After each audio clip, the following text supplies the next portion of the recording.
Okay. Thank you every one. படம் பார்த்துருப்பீங்க. உங்களோட ஒப்பீனியன்ஸாக இருக்கட்டும், இல்லை கொஷின்ஸாக இருக்கட்டும், நீங்கள் எதுவாக இருந்தாலும் கேட்கலாம். Will answer it. But thank you every one.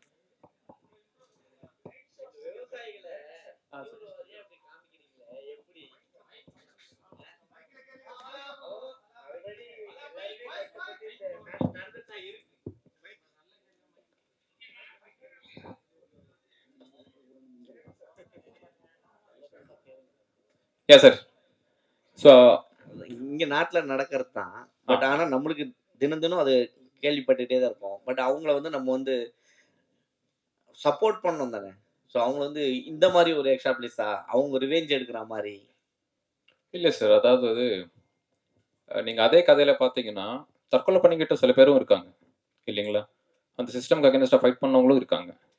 ஒருத்தன் அவனால் முடியும்னு வச்சுக்கோங்களேன். இப்போ நீங்கள் ஜல்லிக்கட்டு பிரச்சனையை எடுத்துக்கிட்டிங்கன்னா அது நிறைய பேர் வந்து கரெக்ட் தானேன்னு சொன்னாங்க.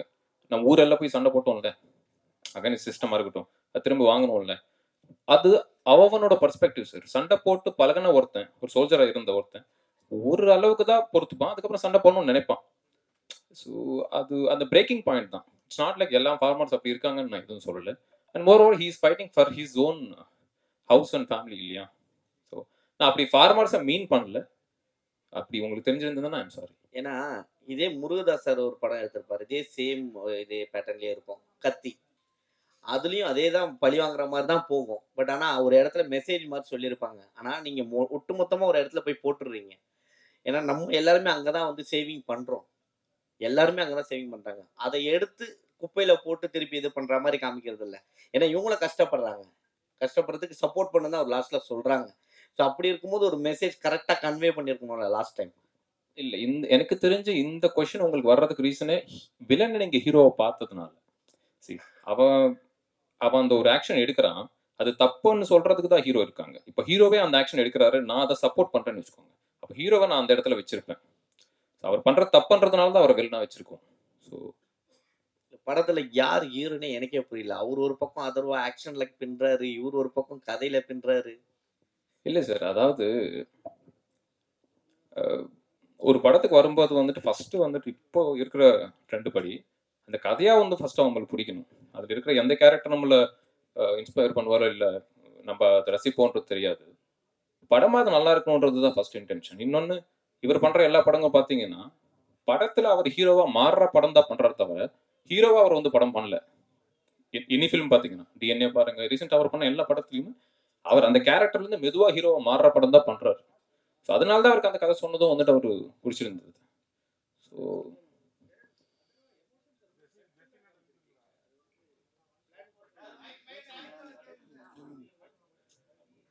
சார்,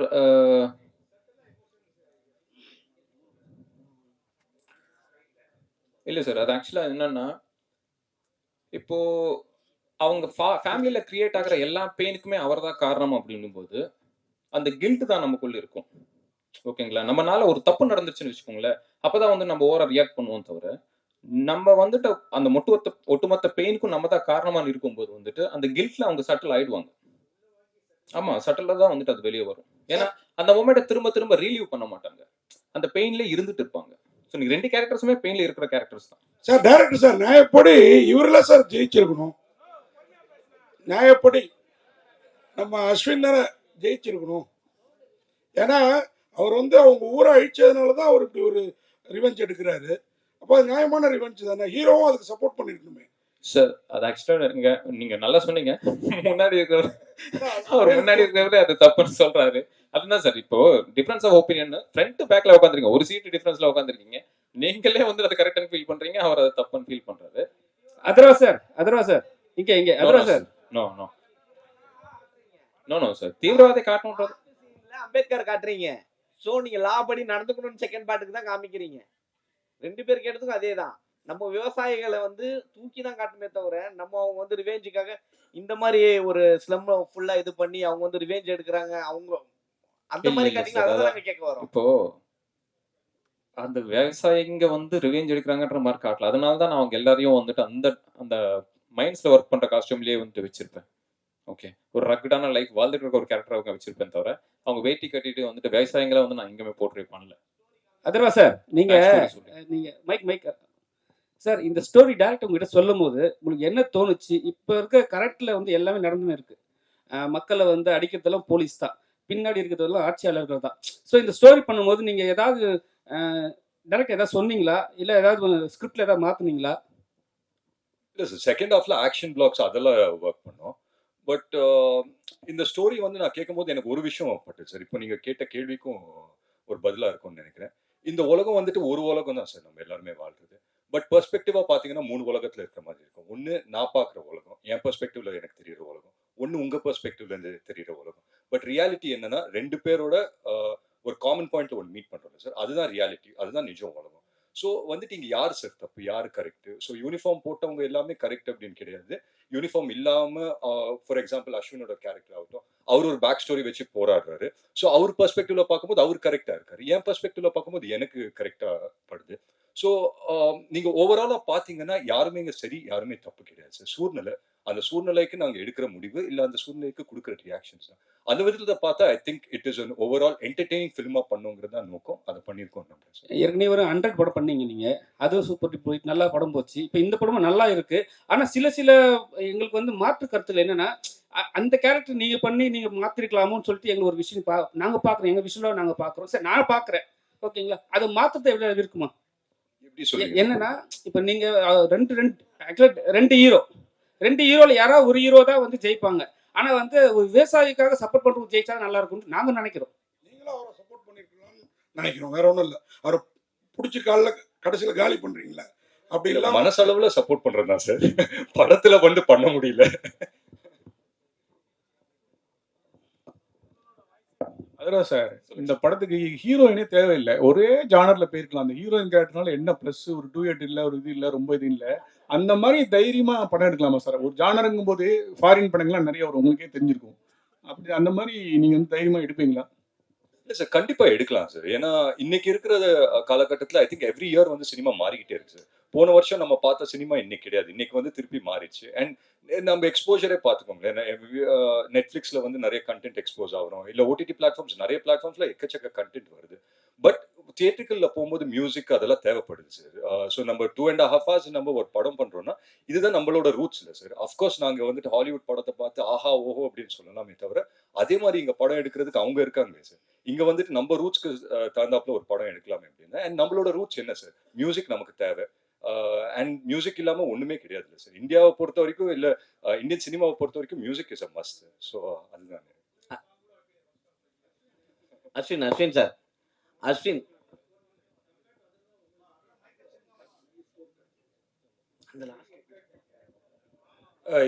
எஸ் சார், எனக்கு இந்த கேரக்டர் ரொம்ப டைரக்டர் சார் வந்து ஃபர்ஸ்ட் கதை சொல்லும்போது அந்த அக்ரேஷனை விட அவருக்குள்ளார இருக்கிற ஒரு ட்ராமா, அந்த அந்த அக்ரேஷனோட காசே வந்து அந்த ரூட் காசே அந்த ட்ராமானால நிறைய விஷயங்கள் ப்ளே பண்ற ஸ்கோப் இருந்து. பாடி லாங்குவேஜ்ல வந்து என்ன எக்ஸ் மிலிட்ரி எக்ஸ் சோல்ஜர்னு வரும்போது கொஞ்சம் ஸ்டிஃபா ஸ்டில்லா அது உள்ளுக்குள்ள ஒரு விஷயம் வந்து பாயில் ஆகுறது. பட் ஹீஸ் நாட் ஃபிளாம்பாய், ஒரு ஃபிளாம்பாயண்டான ஒரு கேரக்டரோ ரொம்ப ஒரு ஆமா அந்த கண் பார்வையும் வந்து ரொம்ப யூஸ்வலா ஆக்டர்ஸ் வந்து கொஞ்சம் எக்ஸ்பிரசிவா இருக்கணும்னு சொல்லி நம்ம ஃபேஸ் ஐஸை வந்து எக்ஸ்பிரசிவா நம்ம ட்ரை பண்ணுவோம். பட் இந்த படம் பொறுத்த வரைக்கும் இந்த மோர் த ஐஸ் வந்து கொஞ்சம் கண்ணு வந்து கொஞ்சம் டெட்டா, அது வந்து சிங்கிள் மைண்ட் ஃபோக்கஸோட இருந்தா அது பெட்டரா இருக்கும் அந்த character. Okay okay, thank you sir. Ashwin sir, நாக்கில் ஃப்ராக்சர்னு பார்த்தோம், அப்புறம் பொன்னியின் செல்வன், நல்ல ஒரு ஸ்டோரிஸ்லாம் பண்ணிருந்தீங்க. திடீர்னு ஒரு பெரிய ஒரு லீடர் கெட்டப்ல வந்திருக்கீங்களே, சொன்னாரா உங்களுக்கு இந்த மாதிரி நீங்க லுக்ல வரணும் அப்படின்னுட்டு? இல்ல, அப்படி டைமிங் அப்படி அமைஞ்சது சார். லுக்கா பாத்தீங்கன்னா டைமிங் அப்படி அமைஞ்சது அந்த டைம்ல. எனக்கு என்னென்ன ஒரு வருத்தம்னா, ஒரு ஆக்டரா வந்து எனக்கு நிறைய கேரக்டர் பண்ணணும்னு ஆசை, நெகட்டிவ் ரோல் பண்ணணும்னு ஆசை. ஆனா மேபி அந்த சாக்லேட் பாயோ அந்த ஒரு ஜோன்ல பார்க்கும்போது அந்த இந்த லுக்ல மேபி பார்க்கும்போது யாருமே அந்த விஷுவல் அது அமையலை அப்படி. ஸோ ரவி சார் வந்து அப்போ கேட்கும்போது ஆக்சுவலா ரவி சார் வந்து ஃபர்ஸ்ட் ஃபோன்ல பேசும்போது வாய்ஸை பேஸ் பண்ணி தான் பேசலாம், நீங்க ஆஃபீஸ்க்கு வாங்கன்னு அப்படி சொன்னாரு. அண்ட் அவர் கதை சொல்லும் போதே தெரிஞ்சிச்சு இவ்வளோ ஸ்கோப் இருக்கு. ஏன்னா சம்டைம்ஸ் வந்து நம்ம ஃபீல் பண்ணுவோம் அது வந்து வெறும் ஒரு வில்லன் இருக்கா, அது வந்து அதுக்கு ஒரு உருவம் தேவைன்னு மட்டும்தான் கூப்பிடுவாங்க. பட் இதுல ஒரு சோல் இருந்துச்சு அந்த கேரக்டருக்கு. ஸோ அது எனக்கு ரொம்ப பிடிச்சிருந்தது. அண்ட் நீங்க இப்போ நீங்க ஒரு கேக்குறீங்களா ஒரு சில விஷயங்கள், அந்த கதையோட சக்சஸே அங்கதான் நினைக்கிறேன். இதுல யார் ஹீரோ யார் வில்லன்ற ஒரு விஷயம் உங்களுக்கு யோசிக்க வைக்கும்போது மேபி ஒரு சில பேர் வந்து இவர் பக்கம் நியாயம் இருக்கு, ஒரு சில பேர் இவர் பக்கம் நியாயம் இருக்குன்னு அப்படி ஃபீல் பண்ணுவாங்க. அதுதான் அந்த கதையோட வெற்றின்னு நான் நினைச்சுக்கிறேன் sir. Direct sir captain Prabhakaran அந்த படத்துல தான் ஹெல்மெட்ல அந்த லைட் வச்சு அவ்வளோ பேரை காட்டுவாங்க. காத்து நானும் பேசிட்டு இருந்தோம். அதுக்கப்புறம் இந்த படத்துல தான் அதிகமா நீங்க கொண்டு வந்திருக்கீங்களோ அப்படின்றது நாங்க ஒரு இல்ல அவர் கேப்டன் பிரபாகரன் கேட்டா கவுண்டமணி சார் போட்டதுனால தான் பயங்கர ஃபேமஸ், அது வேற விஷயம். இல்ல சார், அந்த ஐடியா வந்துட்டு கேமராமேன் சார். சின்ஸ் வந்து நாங்க அந்த செட்ல ஷூட் பண்ணிட்டு இருக்கும்போது அந்த லைட்ஸ் வந்து ஒரு சைட்ல இருந்து தான் நம்ம த்ரோ பண்றோம் இல்லைங்களா. ஸோ அது வந்துட்டு அவர் கேமராவும் அவர் தான் சூஸ் பண்ணார் அண்ணமாஃபிக் பண்ணணுன்றது. ஸோ அந்த ஸ்ட்ரீக்ஸ் இதெல்லாமே பியூட்டிஃபுல்லா இருக்கும்னு சொல்லிட்டு அந்த ஹெல்மெட் கேமரான்ற ஐடியா அவர் கொடுத்தது. அஸ்வின் சார், ஒட்டுமொத்த போலீஸையும் காலி பண்ற மாதிரி ஒரு சீன் பண்ணியிருக்காங்க. எல்லாருமே அவ்வளோ ரொம்ப டென்ஷனான இடத்துல வந்து நீங்க வச்சிருக்கீங்க. டேரக்டர் உங்ககிட்ட கதை சொல்லும் போது இந்த விஷயம் இருக்குன்னு சொல்லும் போது உங்களுக்கு என்ன தோணுச்சு? ஏன்னா இப்ப இருக்கிற போலீஸ்லாம் வந்து அவங்க ஏதாவது ஒரு அகேன்ஸ்ட் ஏதாவது பேசினாவே வந்து புள்ள பூச்சி போட்டுறாங்க, அடிக்கிறாங்க. உங்களுக்கு என்ன தோணுச்சு?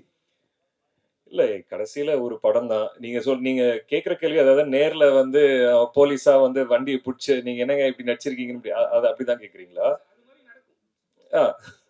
அதுக்கு அதான் அது எல்லாமே ஒரு கதாபாத்திரம் தான் சார். அண்ட் கதையா முடியும் போது அதர்வாவோட கேரக்டர் வந்து ஹீரோட கேரக்டர் சொல்றது அதானே.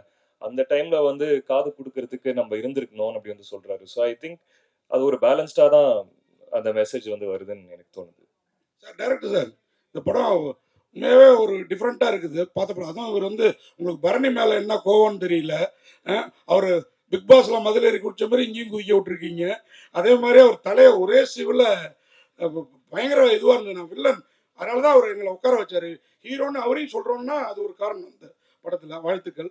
இந்த படம் எந்த அளவுக்கு டிஸ்ட்ரிபியூஷன் யார் என்ன பெரிய லெவலில் பண்ணியிருக்கீங்க? படம் புதுசாக இருக்குது, யார் பண்ணுறா என்ன அவங்க வந்திருக்காங்களா? சார் தான் வந்து ரிலீஸ் பண்றாரு, தமிழ்நாட்டு ரிலீஸ் அவர் தான் பண்றாரு. அந்த டிஸ்ட்ரிபியூட்டர் இதெல்லாம் வந்து சார் தான் கேட்கணும் நீங்க.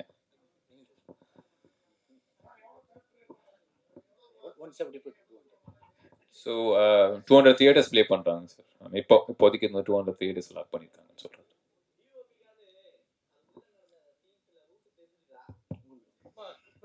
நாங்க எல்லாருமே வந்து கையில ஒரு மேப்போட தான் சுத்திட்டு இருந்தோம். பெருசா வந்து போட்டோ கார்டு போட்டு படத்துக்கு கையில மேப் போட்டு தான் டனல்னு டைட்டில் வச்சிருக்கீங்க. டனல்னு வச்சா இன்னும் கொஞ்சம் பொருத்தமா இருக்கும். ஆமா, தெலுங்குல வந்து டனல் தான். ஓகே, தெலுங்கு வந்து டனல் தான். வாழ்த்துக்கள். நானும் இங்க எல்லார்ட்டையும் சொல்லி பார்ப்பேன், படம் என்ன டைட்டில் என்ன டனல் டனலான்னு தான் எல்லாரும் கேட்குறாங்க. இங்கேயுமே வந்து நம்ம டனல்னே வச்சிருந்துருக்கலாம்னு நினைக்கிறேன். எல்லாம் யாரை கேட்டாலும் கேட்கறது வந்து டனல் அப்படின்னு தான் சொல்றாங்க. சார் இயக்குனருக்கு ஒரு கேள்வி சார். இங்க சார் ஆக்சுவலா ஒரு 10 இயர்ஸ் கிட்ட இருக்கும் முன்னால வந்து இது ஒரு ரியல் இன்சிடென்ட் நடந்தது. வேளச்சேரியில வந்து ஒரு என்கவுண்டர் இருந்துச்சு. அதை இன்ஸ்பயர் பண்ணி தான் எடுக்கப்பட்டது. ஆமா சார், ஆமா சார். அதுதான் அந்த ஐடியா ஸ்டார்ட் ஆனதை வந்துட்டு அந்த டைம்ல நாங்க திருவான்மையூர்ல தான் இருந்தேன் சார்.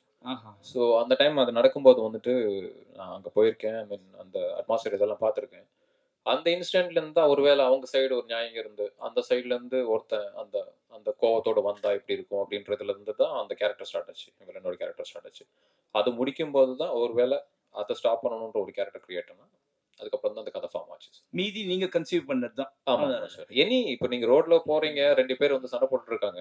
அவங்க 2 சைடும் வந்துட்டு அவன் நம்புறது வந்து கரெக்ட்ன்றதுனால தான் அந்த ஆர்குமெண்ட்டே போயிட்டு இருக்கும். இல்ல நீதான் தப்பா வந்த, இல்ல நீதான் தப்பா வந்தேன்னு சொல்றேன். இல்லப்பா நான் எந்த தப்பு சாரி அப்படின்னு சொன்னா அது முடிஞ்சிருக்கும். Still it is a question mark தான். உன்ன அது ஃபேக் என்கவுண்டரா உண்மையான என்கவுண்டரான்றது இனி வரைக்கும் ஒரு கேள்விக்குறி தான். இல்ல சார், அது நீங்க சொல்றீங்க, நான் சொல்றேன். நீங்க சொல்ல பட் இதுதான் இனி வரைக்கும் நடக்கிறது. Maybe sir. இத சென்சார்ல எதுனா உங்களுக்கு எதுனா இஷ்யூ இல்ல சார். ஆக்சுவலா வந்துட்டு அவங்க கண்டுபிடிக்கலன்னு நினைக்கிறேன். நீங்க கண்டுபிடிச்சு அவங்க வந்து அது கேட்கவே இல்லை. I'm sorry.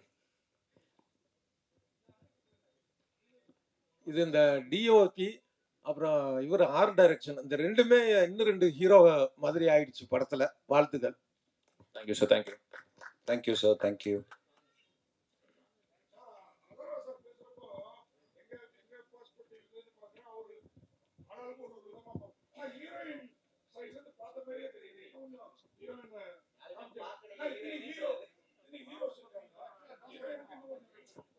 இல்ல சார், அது என்னோட ஃப்ளா தான். அதாவது வந்துட்டு அவங்களுக்கு இன்னும் இம்பார்ட்டண்ட்டான ஒரு ரோல் எழுதியிருக்கணும். இனிஷியலா வந்துட்டு சொல்றதுக்கு நான் அந்த இனிஷியலாக டிராஃப்ட் பண்ணும்போது வந்துட்டு அது ஹீரோயினாக நாங்கள் டிராஃப்ட் பண்ணல, அந்த கமிஷனரோட பொண்ணாக தான் டிராஃப்ட் பண்ணியிருந்தோம். பட் என்னன்னா சில காரணங்களாலையும் வந்துட்டு அதை மாற்றி அது எழுத வேண்டியதாக இருந்துச்சு. Thank you sir. Saravanan sir. Sir இங்கே சார், இது வரைக்கும் சினிமோகிராஃபி இதில் நல்லா இருந்தது. இது வரைக்கும் ஃபுல்லாக வெங்கட் பிரபு சார் அந்த டீம்லேயே பண்ணியிருக்கீங்க. புதுசாக ஒரு டேரக்டரோட ஒர்க் பண்ணியிருக்கீங்க. அந்த எக்ஸ்பீரியன்ஸ் எப்படி இருந்தது? அதே மாதிரி உங்கள் சன்னியும் அப்படியே இன்ட்ரடியூஸ் பண்ணிங்கன்னா நல்லாயிருக்கும். ஓகே. எனக்கு இவரை வந்து ஒரு 10 வருஷத்துக்கு முன்னாடி தெரியும். நான் ஒரு தெலுங்கு ஃபிலிம் பண்ணிட்டு இருக்கிறப்போ இவர் வந்து கடைசி ஏடி. ஹைதராபாத்தில் பாவர்ச்சின்னு ஒரு பிரியாணி ஷாப் இருக்குது. அங்கே 2 பேரும் வந்து ஒரு நாள் பிரியாணி சாப்பிட்டுட்டு இருக்கிறப்போ இவர் சொன்னார், நான் ஃபஸ்ட்டு படம் பண்ணுறப்போ உங்களை வச்சு தான் படம் பண்ணுவேன் அப்படின்னு. ரொம்ப சந்தோஷம்ப்பா அப்படிலாம் வந்து சொல்லிட்டு இதுவாகிடுச்சு. அப்புறமா மறந்துடுச்சு 10 இயர்ஸ்க்கு அப்புறம். அப்புறமா சுரேஷ் சந்திரா சொன்னார், இப்போ அந்த பெட்ரோமாக்ஸே தான் வேணும்னு சொல்லி ஒரு பையன் வந்து சொல்லிட்டு இருக்கிறாரு, உன்னை தெரியுமா அப்படின்னு சொன்னால் வந்து ரவி அப்போ வந்தார். நான் அன்றைக்கி சொன்னேன் உங்ககிட்ட அப்படின்னு சொல்லிட்டு. ஸோ அந்த மாதிரி வர்றப்போ வந்து இது ஒரு எக்ஸைட்டிங்கான ஒரு ஸ்கிரிப்ட். இது வந்து ஒரு சினிமாட்டோகிராஃபருக்கான ஒரு ஸ்கோப் இல்லை. இப்போ நீங்கள்லாம் சொன்ன மாதிரி வந்து சினிமாட்டோகிராஃபருக்கு ஸ்கோப் இல்லை ஒரு ஸ்கிரிப்ட். ஸோ அந்த ஸ்கிரிப்டை வந்து 10 வருஷத்துக்கு முன்னாடி என்னை கமிட் பண்ணி ஒருத்தர் அதே மாதிரி கொண்டு வந்து கொடுத்ததில் எனக்கு ரொம்ப சந்தோஷம். அதுக்கப்புறம் சார்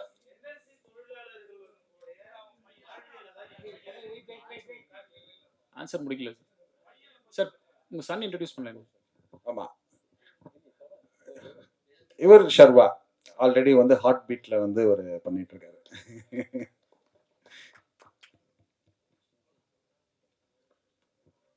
எல்லாருக்கும் வணக்கம். இன்னைக்கு எல்லாத்தையும் பார்த்ததுல ரொம்ப ரொம்ப சந்தோஷமா இருக்கு. நைஸ் சார், நல்லா பண்ணியிருந்தீங்க. Thank you. Best wishes. Thank you sir. And Atharva sir, இது வரைக்கும் சாக்லேட் பாயா பண்ணிட்டு இருந்தீங்க. ஸோ இப்போ ஆக்ஷன் ஹீரோவாக மாறி இருக்கீங்க.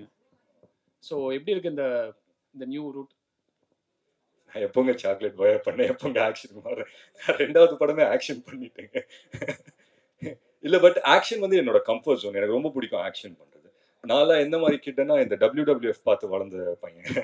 ஸோ எனக்கு சின்ன வயசுலேயே இந்த ஆக்ஷன் படம் பார்க்குறது, இல்லை ஆக்ஷன் ஃபிலிம்ஸ் வந்து நான் சினிமாவுக்கு வந்த பிறகு ஆக்ஷன் ஃபிலிம் செலக்ட் பண்ணி அன்னைக்கு வந்து ஆக்ஷன் ஷூட் பண்ணுறோன்னா எனக்குள்ளே வந்துட்டு ஒரு எனர்ஜி தனியாக அப்படியே வந்துடும்.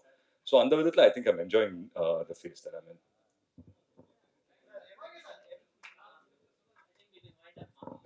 Sir sir Atharva sir, Vishal sir வந்து பிறந்த நாள் அன்னைக்கு சொன்னார், நான் இவ்வளோ நாள் வந்து பேச்சுலராக இருந்துட்டேன், இப்போ வந்து கரெக்டாக வீட்டுக்கு போகணும், ஃபேமிலிலாம் வந்து இதாயிருக்கு. அதேமாதிரி தம்பி அதர்வா வந்து பேச்சுலராக இருக்காரு, அடுத்த கல்யாணம் அவருக்கு தான் பண்ணணும் அப்படின்னு எனக்கு பேட்டியே சொல்லினாரு.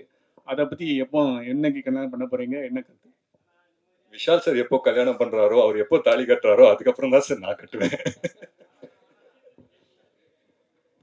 தேங்க்யூ ரொம்ப தேங்க்ஸ் சார் எல்லாரும் வந்ததுக்கு.